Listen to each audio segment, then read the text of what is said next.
Hello friends, welcome to our channel Pioneer Education Academy. इस video में हम chapter 4 के बारे में पढ़ने जा रहे हैं, जो है क्या बताती है हमें किताबें और कब्रें।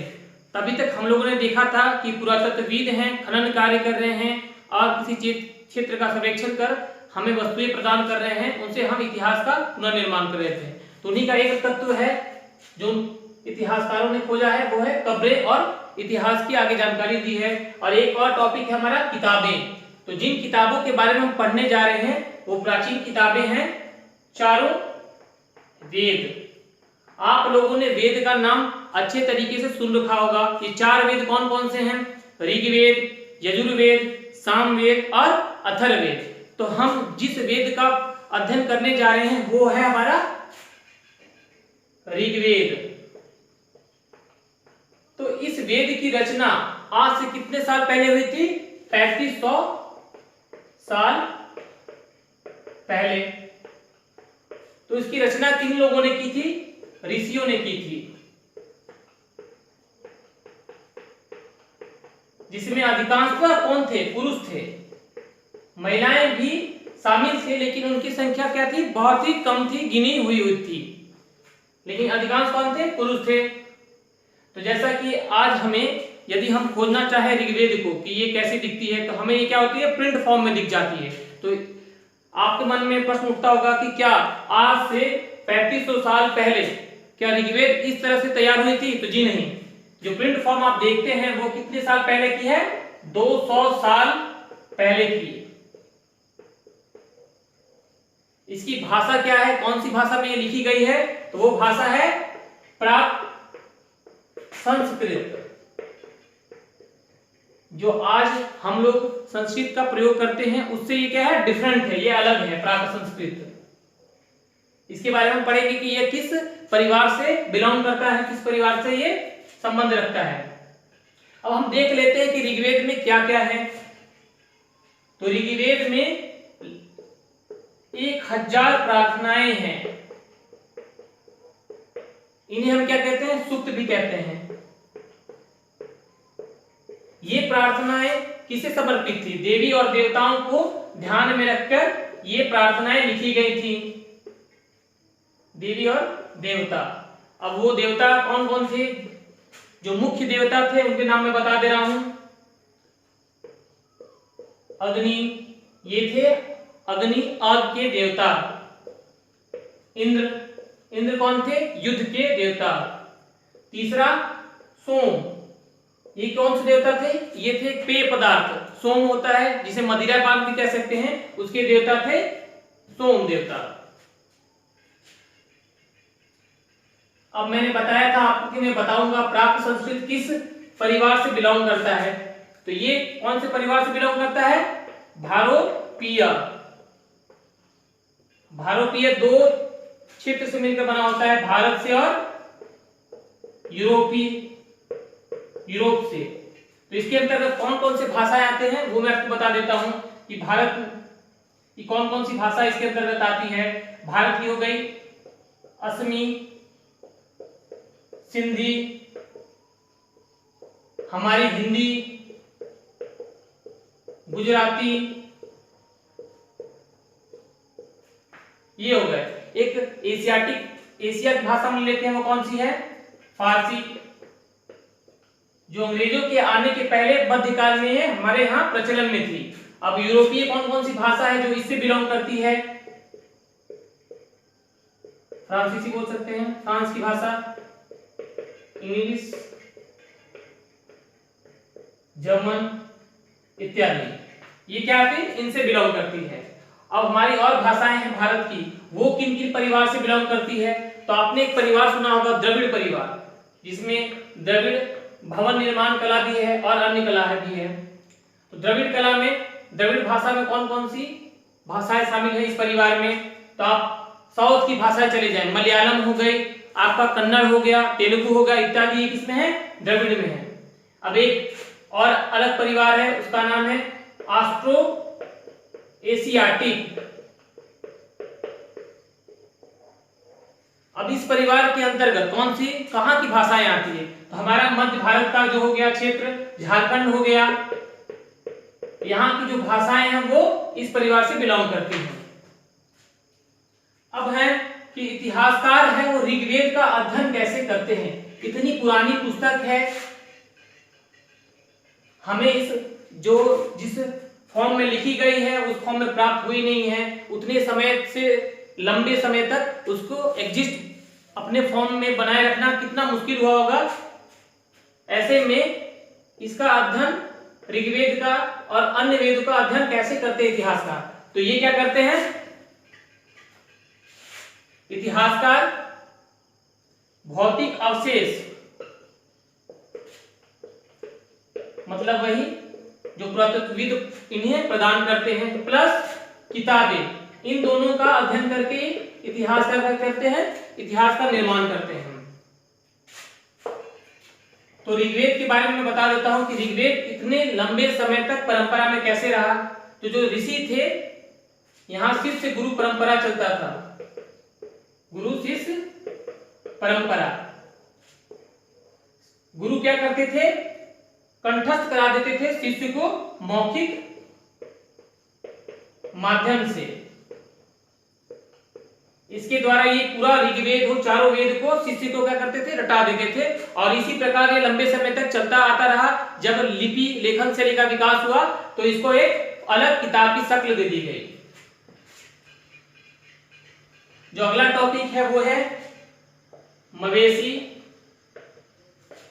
घोड़े और रथ। तो इस काल के जो लोग थे, ऋग्वेद में जो प्रार्थनाएं थी वो आखिर लोग करते क्यों थी, किन किन चीजों की आकांक्षा में प्रार्थना का आयोजन करते थे। जैसे आज के लोग हैं भगवान से अलग अलग चीज मांगते हैं, अल्लाह से अलग अलग चीज मांगते हैं। इसी प्रकार से उस जमाने के भी लोग थे जिन चीजों की मांग करते थे, ईश्वर से मांगते थे प्रार्थना कि भगवान हमारी ये इच्छा पूरी करो। मवेशी, घोड़े, संतान, संतान में मुख्यतः किसकी, पुत्र की। पुत्र मोह, पुत्र प्रेम उस काल में मौजूद था। तो उन्हें मवेशी चाहिए थे किस चीजों के लिए, दुग्ध उत्पाद के लिए, गाय वगैरह। घोड़े चाहिए थे रथ के लिए, ये घोड़े रथ में प्रयोग में लाए जाते थे और इनसे युद्ध को जीतना आसान हो जाता था, तो वो घोड़े की कामना रखते थे।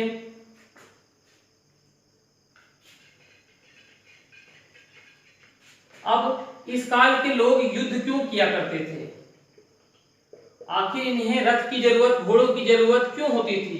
ये युद्ध किया करते थे मवेशी के लिए। ये इन मवेशियों को उस काल की सबसे बड़ी संपत्ति समझा जाता था, तो इसके लिए युद्ध करते थे। दूसरा, ऐसी उपजाऊ जमीन मिल जाए, भूमि मिल जाए जहां पर जौ जैसी खेती हो जाए, जौ जैसी फसलों की खेती हो जाए, तो उपजाऊ भूमि के लिए वो युद्ध किया करते थे। या फिर किसी को बंदी बनाना है, किसी से बदला लेना है कि हाँ मुझे इस व्यक्ति को अपने कब्जे में लेना है, बंदी बनाना है, तो उसके लिए क्या करते थे, युद्ध किया करते थे।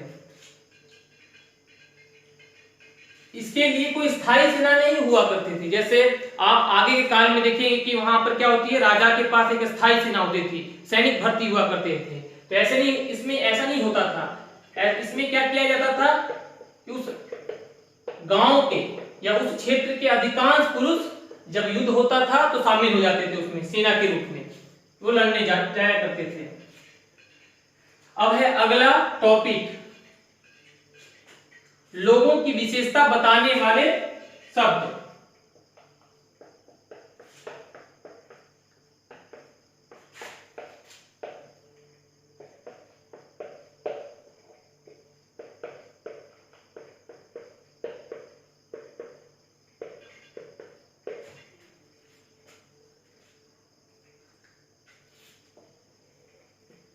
जैसे आजकल लोगों का वर्गीकरण किया जाता है कि ये व्यक्ति क्या है, ऑफिसर ग्रेड का, ये कर्मचारी है, ये है, ये किसान है, ये पशुपालक है, ये व्यापारी है। उसी तरह उस काल में भी लोगों का वर्गीकरण किया जाता था।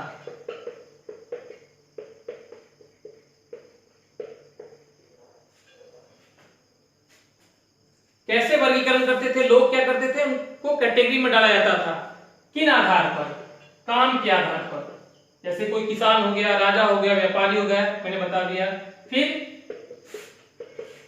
भाषा के आधार पर, फिर परिवार और समुदाय के आधार पर, फिर निवास स्थान के आधार पर,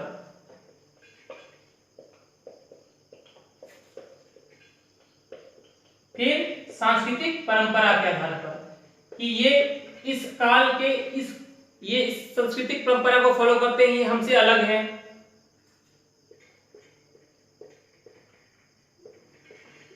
इन चीजों के आधार पर क्या किया जाता था, लोगों को बांटा जाता था।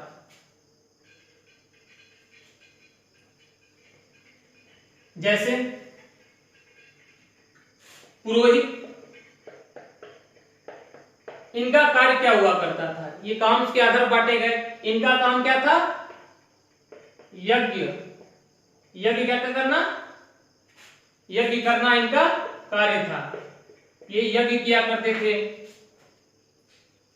दूसरा राजा, जैसा कि आप बाद के इतिहास मध्यकाल में देखते हैं या फिर नहीं आगे बढ़ते चले जाते हैं, मौर्य काल में आप देखते हैं क्या, एक केंद्रीकृत साम्राज्य देखते हैं। वहां एक राजा हुआ करता था जो काफी शक्तिशाली था, कर इकट्ठे करता था, सेना थी, वंशानुगत था।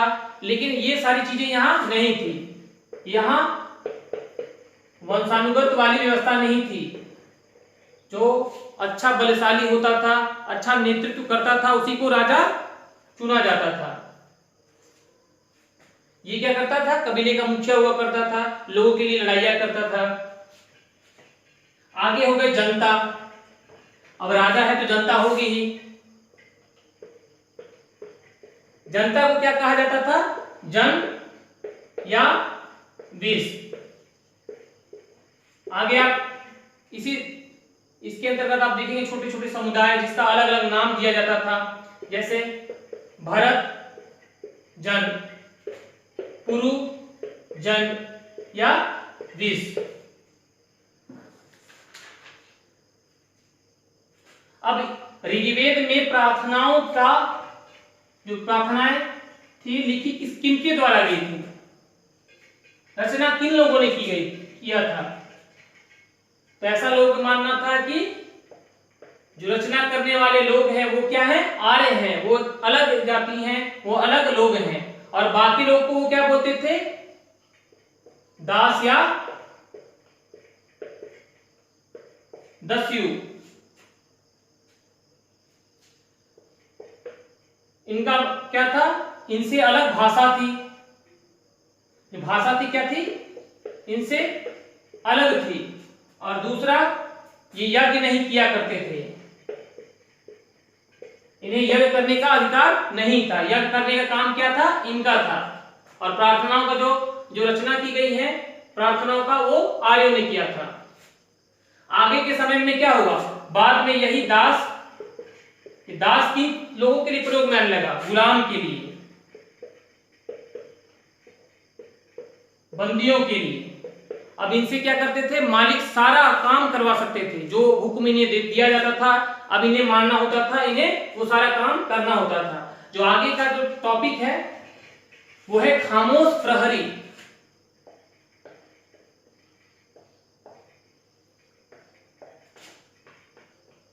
कहानी महापाषाणों की। शायद आपको साफ साफ दिख रहा हो, मेरी राइटिंग थोड़ा गंदी दिख रही हो आपको। पाषाणों की डिक्टेट में इसलिए कर दे रहा हूं, खामोश प्रहरी, कहानी महापाषाणों की। तो आप महापाषाण काल में चले जाएंगे। ये कौन सा काल है, इसको हम कैसे पहचानेंगे।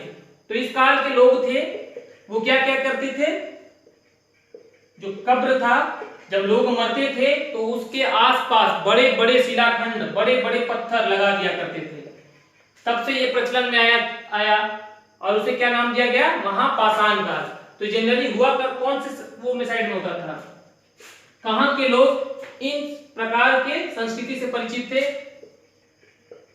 इसका फॉलो करते थे। ये सब ये पत्थर का वो था दक्षिण में, दक्षिण भारत चले जाइए, दक्कन में महाराष्ट्र आ गया आपका, तेलंगाना आंध्र प्रदेश का क्षेत्र आ गया, कश्मीर हो गया आपका, नॉर्थ ईस्ट उत्तर पूर्व का भारत हो गया।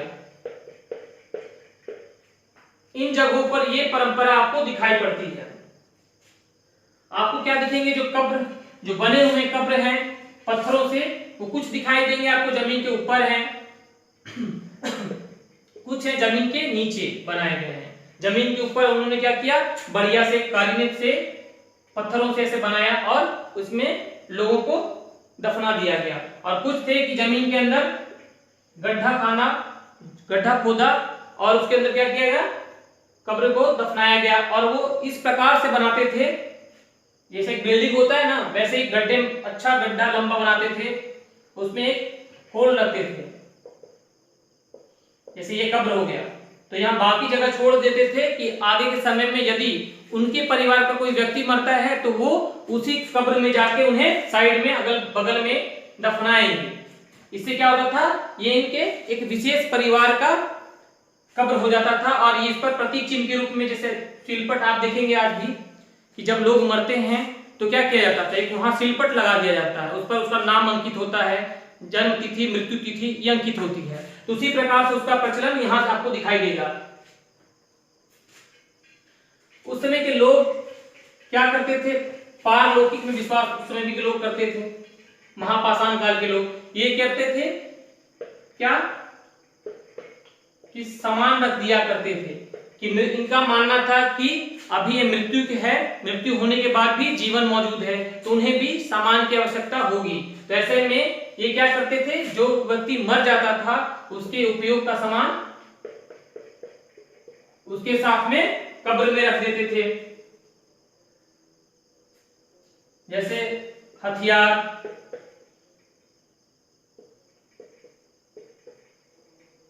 गहने और अन्य खाद्य वस्तुएं सारे इनके साथ क्या कर दिया जाता था, वहां पे रख दिया जाता था। और आपको एक और चीज अलग दिखाई देगी, वो क्या, मिट्टी के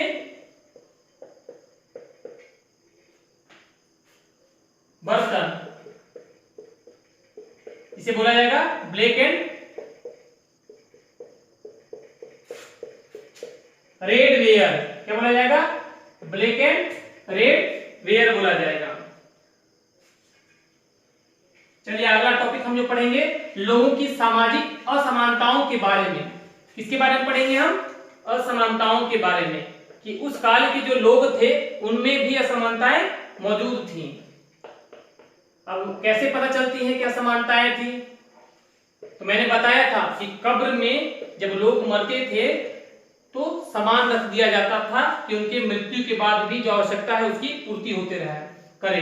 तो जो अमीर लोग थे उनका कब्र आपको बड़ा दिखाई देगा, उसमें क्या होगी, विलासिता की वस्तुएं मौजूद होंगी। लेकिन जो आम लोग होगा, जो गरीब लोग होगा, उसके पास में क्या होगा, सामान कम आपको दिखाई देगा।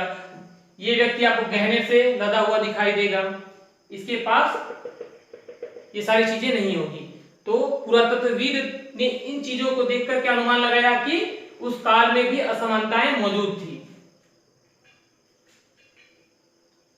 जैसे कुछ कब्रगाह मैंने पहले ही बताया कि इसमें फिक्स कर दिया जाता था कि आगे आने वाले समय में यदि कोई परिवार का व्यक्ति मरता है तो क्या करेंगे, हम इसी में उसको दफन करेंगे। यानी ये विशेष परिवार के लिए निश्चित हो जाता था।